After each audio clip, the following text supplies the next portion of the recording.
Hey folks, in this video, we're going to see how you can set up your compliance dashboard to ingest traffic straight off your microservices, not having a gateway. APIwiz provides custom SDKs in several languages and frameworks such as Spring Boot, Python, Golang, and Node.js.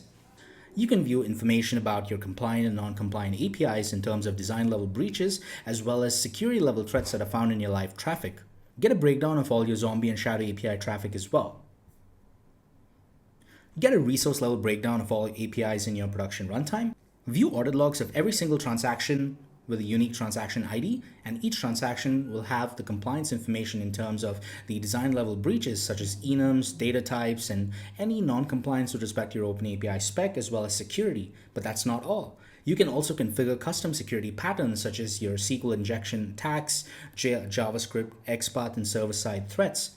Get a head start with some of our preloaded patterns available for you. You can also mask sensitive information during runtime, configure the recipients of your compliance alerts and notifications. You can also configure certain fields to be excluded from your compliance reports, as well as enable encryption on your runtime traffic being ingested into compliance dashboard.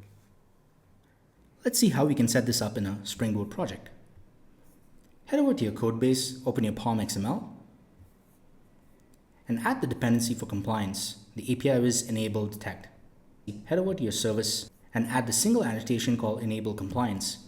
Now every single traffic that hits your microservice is also going to get ingested into the compliance dashboard, available for audit. And that's it. Thanks for watching. Stay tuned for more videos on APIwiz.